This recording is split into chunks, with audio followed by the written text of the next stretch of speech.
Amigos y hermanos que nos siguen a través de las redes sociales, es un placer para nosotros estudiar con ustedes una lección más de la serie. En esta semana estaremos estudiando la lección número 6, titulada Imágenes de la Unidad. Dios quiere que el ser humano comprenda, que el ser humano entienda el plan de la salvación, pero sobre todo que comprenda cómo deben vivir los salvados. Y por eso entonces nos habla de una forma muy especial, de una forma que el ser humano en su capacidad tan limitada lo puede entender. Es como el padre que tiene su hijito, que tiene su hijita, que habla con él y quiere que lo entienda, se pone a su nivel, usa su mismo lenguaje, y así el niñito, así la niñita lo puede entender. Así hace Dios con nosotros, interesado en que nosotros podamos comprender sus enseñanzas, y lo concerniente a la salvación nos habla de una forma especial.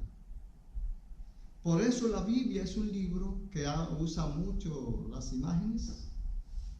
La Biblia es un libro que tiene muchos símbolos y que muchos de ellos apuntan a una realidad mayor.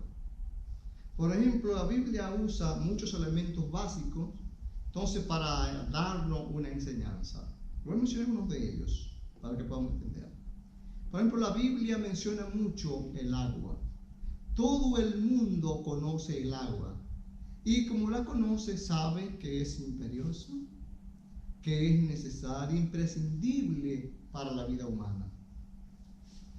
Entonces, la Biblia habla del agua y presenta a Jesús como el agua de vida, haciéndonos entender que así como el ser humano no puede vivir sin el agua, Jesús también es imprescindible en la vida de los seres humanos y que debemos buscarlo con ansia.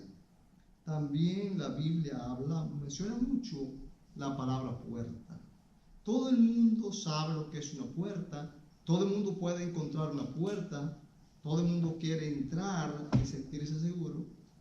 La Biblia entonces habla de la puerta y presenta a Jesús como la única puerta de entrada al reino de los cielos.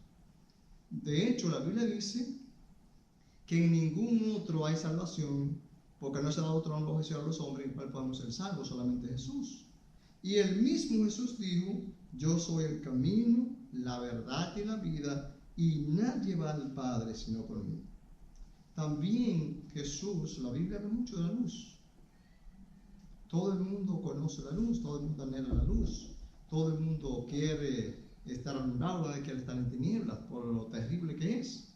Si usted quiere saber lo grande que es la luz, la falta de la luz, pregúntele a un vidente para que usted vea lo grande que será vivir en tinieblas siempre. Entonces la Biblia presenta a Jesús como la luz del mundo. Así que la Biblia tiene muchas imágenes, repito, muchos símbolos, y siempre apuntan a una realidad mayor. Pasamos entonces a considerar la parte del domingo, titulada El pueblo de Dios. Dios siempre ha tenido un pueblo. El pueblo de Dios es el mismo por las generaciones. El pueblo de Dios del antaño es el pueblo de hoy, con los mismos principios. Por eso me apena mucho, y de hecho es lastimero, ver a algunos hermanos en la forma como piensan, que refiriéndose a la ley de Dios, refiriéndose a los mandamientos, dicen que ellos no tienen que observarlo, que ya no hay que guardarlo, porque fue dado para el pueblo de Israel. No entienden que si es cierto que fue dado a Israel, es porque Israel era el pueblo de Dios. Dios siempre ha dado los mandamientos a su pueblo. Es que Dios es un Dios que nos ama a todos, y ven lo que Dios hace. Como nosotros somos el pueblo de Dios, aquí la Biblia dice, hay una cita que encontramos aquí en Éxodo 19, 5 y 6, dice que Dios sacó a su pueblo de Egipto. Dios sacó al pueblo de Egipto, Dios lo libertó, Dios liberó al pueblo, y después que lo libertó, entonces les dio la ley, les dio los mandamientos. Nosotros también, usted y a mí, Dios nos liberó del pecado y también nos dio la ley para que lo observemos.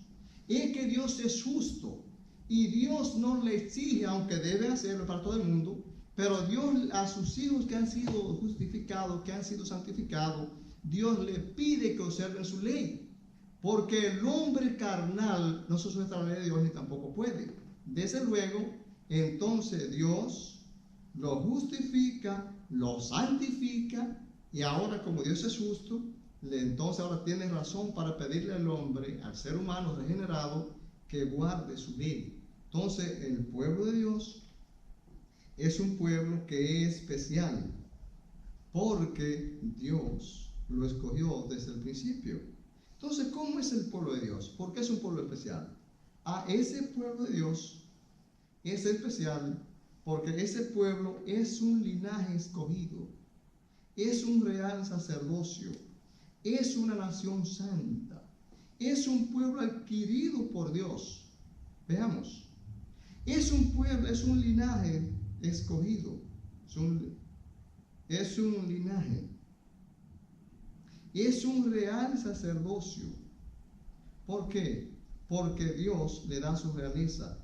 Es una nación santa porque Él la santifica. Es un pueblo adquirido porque lo compró con su sangre. Lo compró con la sangre preciosa de Cristo, como de un cordero sin mancha y sin contaminación.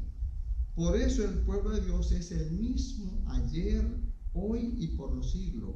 Es un pueblo continuado, con los mismos principios, el cual Dios quiere que todos nosotros andemos en sus principios, andemos en sus ordenanzas. Y aquí en Deuteronomio 7:6 dice que el pueblo de Dios es un pueblo, Dios lo escogió y es un pueblo especial. ¿Por qué el pueblo de Dios es un pueblo especial? ¿Qué, por ejemplo, qué hacía a Israel o la nación de Israel? ¿Qué tenían ellos para que estuvieran por encima de las demás naciones? Nada. El ser humano no tiene nada inherente, por lo que Dios tenga que hacer esas cosas con ellos. Dios lo hacía por su misericordia. Y si ellos tenían algo, era porque Dios lo puso en ellos con un motivo, con un propósito. Y el único propósito de todo lo que hemos dicho es lo que dice el versículo: para que anuncien la virtud de aquel que os llamó de las tinieblas a su luz admirable. O sea, lo que nos hace ser especial es que somos el pueblo de Dios, es que somos un pueblo regenerado, un pueblo santificado, y Dios espera entonces, al escogerlo como su pueblo, que nosotros revelemos su carácter a los pueblos que no lo conocen. Ellos deben ver a Jesús en nosotros, porque así dice la Biblia. Pablo dice: con Cristo estoy juntamente crucificado, ya no vivo yo, más vive Cristo en mí. Y si Cristo vive en mí, la gente tiene que ver a Cristo obrando, tiene que ver los frutos del Espíritu Santo en mí. Así que somos un pueblo especial porque somos el pueblo de Dios. Pasamos entonces a la parte del lunes, que se titula La casa de Dios, que encontramos otra imagen de Dios, la imagen de la casa. Cuando nosotros nos acercamos a Dios, nos convertimos en el templo de Dios, en la casa de Dios. Y como un sacerdocio santo, entonces ofrecemos sacrificios espirituales. Dice aquí la Biblia que somos piedra viva, porque ellos construían en piedra. Y vamos a ver lo que dice acá esta cita de Efesios 2, 19 y 20, o 22. Y dice el apóstol: así que ya no sois extranjeros ni advenedizos, sino conciudadanos de los santos y miembros de la familia de Dios. Interesante. Pablo dice: así que ya no sois extranjeros ni advenedizos, sino conciudadano de los santos y miembro de la familia de Dios. ¿Qué es un extranjero? Un extranjero es una persona que viene de otro país. Como había muchos extranjeros allí en Israel, personas que no eran de la nación de Israel y vivían allí, ellos sabían muy bien lo que era un extranjero. ¿Qué es un advenedizo? Es una persona que vive allí en ese país, pero que hasta cierto punto, quizás algo merecido, no tiene por naturaleza todo el privilegio de los que son nativos de allí, pero que participa de ellos quizás de una forma merecida. Ahora Pablo dice que nosotros no somos extranjeros ni somos advenedizos, porque somos ciudadanos del cielo y conciudadanos de los santos. Dice él entonces lo siguiente: y miembro de la familia de Dios. ¿Por qué miembro de la familia de Dios? La Biblia dice en Juan 1:12 que a todos los que recibieron a Jesús, a los que creen en su nombre, le dio potestad de ser hechos hijos de Dios. Ahora somos nacidos del Espíritu Santo, nacidos de la palabra, nacidos del agua. Obviamente que ahora, como dice el apóstol, somos miembros de la familia de Dios. Y es que el apóstol Pablo entonces usa dos imágenes con respecto a la iglesia, una muerta, una inerte, la otra viva. Habla del edificio y la piedra. Por ejemplo, el edificio no se mueve, es algo inerte, pero la piedra sí se mueve. Y la Biblia habla, el apóstol Pedro habla de la piedra viva. Una piedra sola no compone nada, no compone muchas cosas. Pero una piedra unida a otra piedra, forman una estructura que sostiene un edificio. Así que el apóstol Pablo, para hablarnos entonces de la unidad, dice que nosotros somos piedras vivas, así como las piedras todas sostienen el edificio, nosotros todos, como la casa de Dios, también sostenemos la iglesia de Dios. Por eso tenemos que estar unidos. Allí, unidos en el hogar, como piedra viva. Y cuando el hogar es unido, entonces tendremos una iglesia unida. Luche usted, que yo voy a luchar, porque su hogar y el mío sea una piedra viva, y por consiguiente entonces toda la iglesia será una piedra viva. Entonces la unidad va a reinar en la iglesia. Pasamos a la parte del martes, donde aquí vamos a estudiar el templo del Espíritu Santo. Otra imagen más ahora. Ahora habla de el templo o del cuerpo como el templo del Espíritu Santo. Nosotros como templo del Espíritu Santo somos un edificio valioso, un edificio costoso, fuera del poder adquisitivo. No hay dinero para comprarlo. No se puede comprar con oro ni con plata. Por lo tanto, Cristo entonces nos compró con su sangre. Y como dice el apóstol Pedro, la sangre derramada allí para esa sangre preciosa, como de un cordero sin mancha y sin contaminación. Entonces, nosotros somos templo del Espíritu Santo. Veamos en la forma como lo dice el apóstol Pablo. Pablo dice aquí en 1 Corintios 3, 16 y 17 de la siguiente manera. Dice él: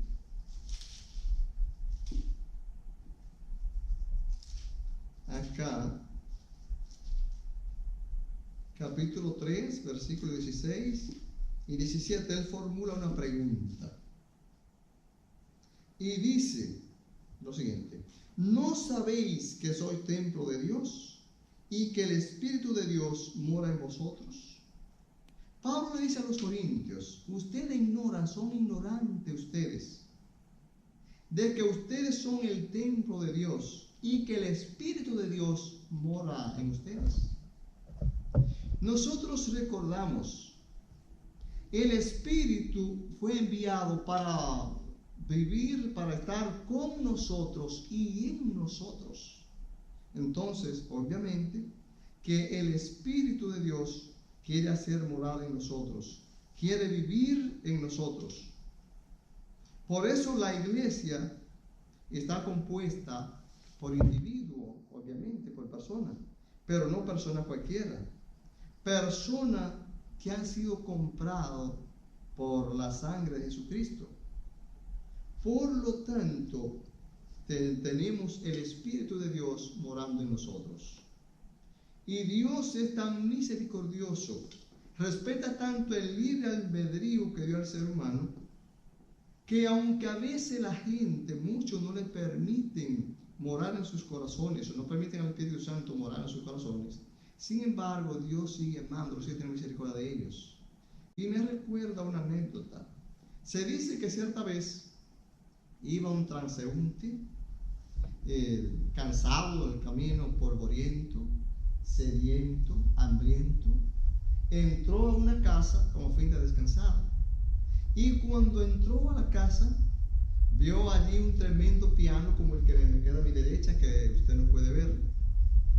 Y cuando vio el piano, como al hombre llevaba la música en lo más recóndito de su corazón, se le olvidó que tenía hambre, se le olvidó que tenía sed, y le pidió al dueño de casa que le permitiera tocar una pieza en el piano. Y el dueño de casa le negó el piano, le dijo que no. El transeúnte siguió su camino. Después, ya tarde, el dueño de casa entendió que le había negado el piano a Händel, el genio de la música. Así hacemos usted y yo a veces con el Espíritu Santo. Aunque nuestro cuerpo es templo del Espíritu Santo, a veces nosotros no le permitimos al Espíritu vivir en él. Cuando Pablo hace esta pregunta, veamos lo que él dice en el versículo 17. Dice él: si alguno destruye el templo de Dios, Dios lo destruirá él, porque el templo de Dios, el cual sois vosotros, santo es. Dice él aquí, dice el apóstol Pablo, que si alguno destruye el templo de Dios, Dios también lo va a destruir a él, porque el templo de Dios es santo. Qué interesante. ¿Qué quiere Pablo hacernos entender aquí? Pablo, al hablar de que nuestro cuerpo no es propio, no es nuestro, es de Dios porque lo compró con su sangre, con eso nos está diciendo que tenemos que cuidarlo. No lo podemos destruir. Si lo destruimos, Dios también nos va a destruir a nosotros. Cuando uno administra algo ajeno, usted tiene que tener en cuenta que más temprano que tarde le van a pedir cuenta. Por lo tanto, debemos tener una administración responsable. Debemos cuidar bien las cosas y más cuando no pertenecen a nosotros. Que la podamos entregar a su dueño en una óptima condición. El apóstol Pablo, él dice que cuando Jesús venga nos va a juzgar, nos va a pedir cuenta de todo lo que hicimos mientras estuvimos en el cuerpo. O sea, este cuerpo que tenemos no es nuestro, es de Dios. Debemos cuidarlo, ponerlo al servicio de Dios, permitirle a Dios que more en él. Entonces Él es quien lo cuidará por nosotros. Cuando Él está en nuestro cuerpo, entonces ya nuestro cuerpo es un cuerpo santo, porque la presencia de Dios es quien santifica todas las cosas. Pasamos entonces a la parte del miércoles. Ya vimos, estudiamos la casa de Dios, estudiamos el templo del Espíritu Santo. Ahora, en la parte del miércoles, vamos a estudiar el cuerpo de Cristo. El apóstol Pablo aquí ahora, para hablar de la unidad y hacernos entender cómo debemos estar unidos, él pone aquí la ilustración, nos ilustra con el cuerpo humano y lo hace de una forma magistral, porque eso es lo que hace la Biblia. La Biblia de Génesis y Apocalipsis siempre usa algunas cosas que son específicas para que la persona pueda entender el tema que se está tratando. Le voy a poner 3 ejemplos. 2 enseñados por Jesús y 1 que es el que nos atañe ahora, mencionado por el apóstol Pablo. Por ejemplo, el Señor Jesús. Jesús, para hablarnos de del cuidado de la paternidad celestial, para hacernos entender que Él viene pronto y que debemos anhelar su venida, para hacernos entender que Dios perdona y que nosotros, para ser perdonados, también tenemos que perdonar, para hacernos entender que Dios reina en poder y gloria por los siglos de los siglos y que al final nos va a glorificar porque vamos a vivir en su reino de gloria. Para eso, todo eso lo enseñó a través del Padre nuestro. Dios entonces, Jesús aquí presenta, para mostrar entonces la misericordia de Dios hacia los pecadores arrepentidos, puso la parábola del hijo pródigo.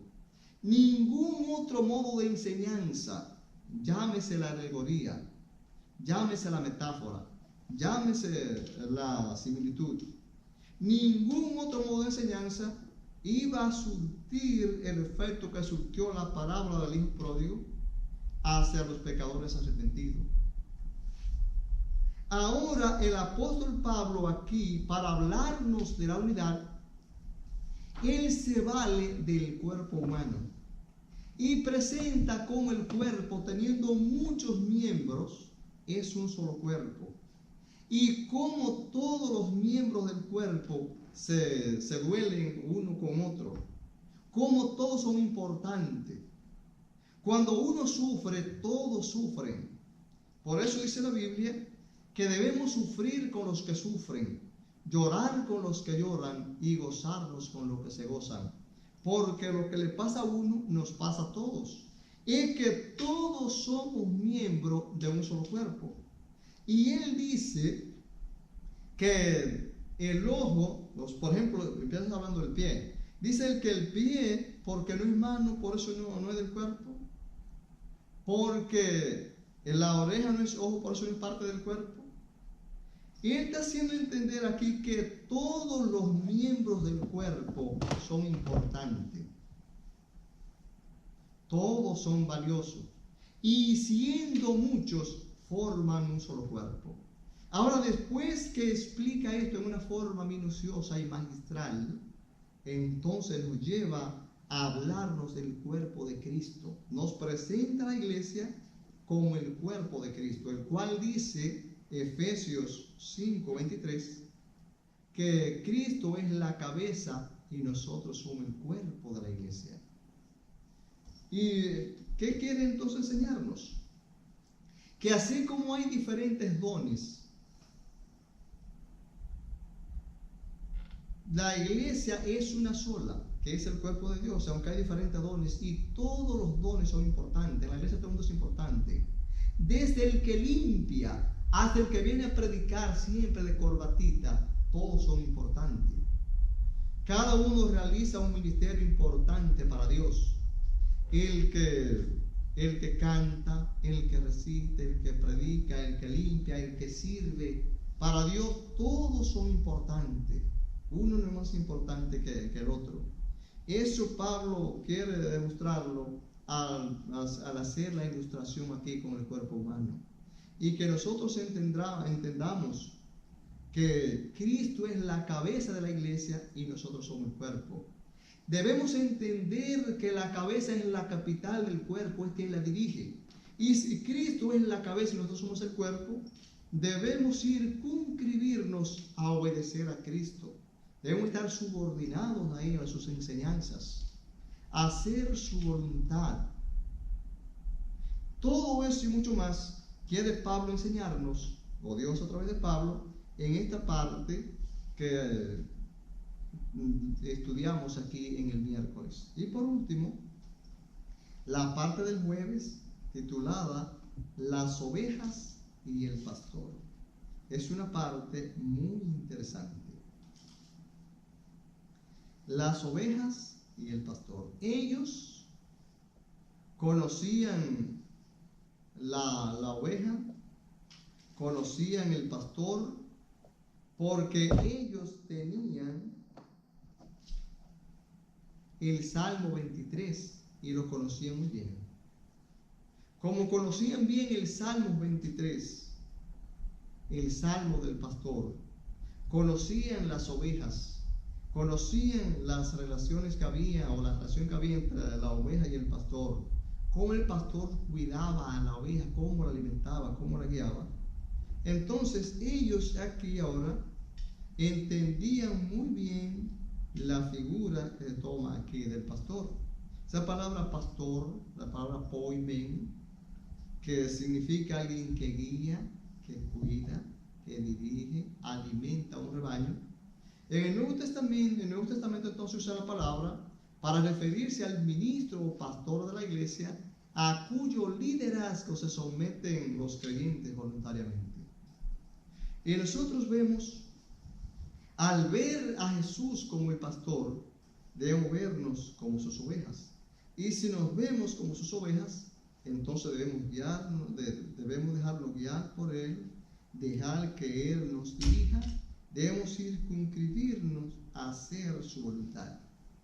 Cristo, así como el pastor protegía a la iglesia, protegía a la oveja, Cristo ofrece protección, ofrece seguridad.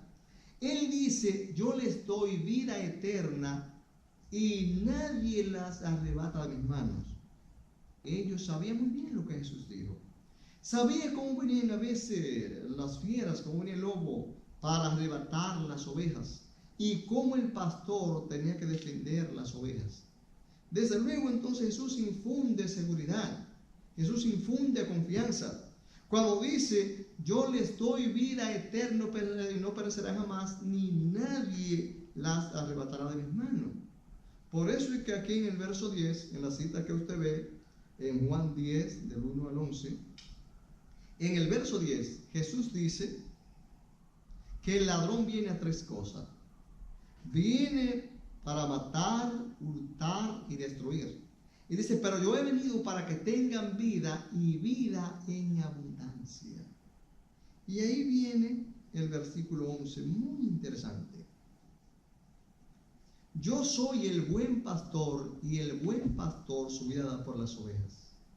Se cuenta que cuando la Segunda Guerra Mundial llevaron a un joven francés a un hospital gravemente herido.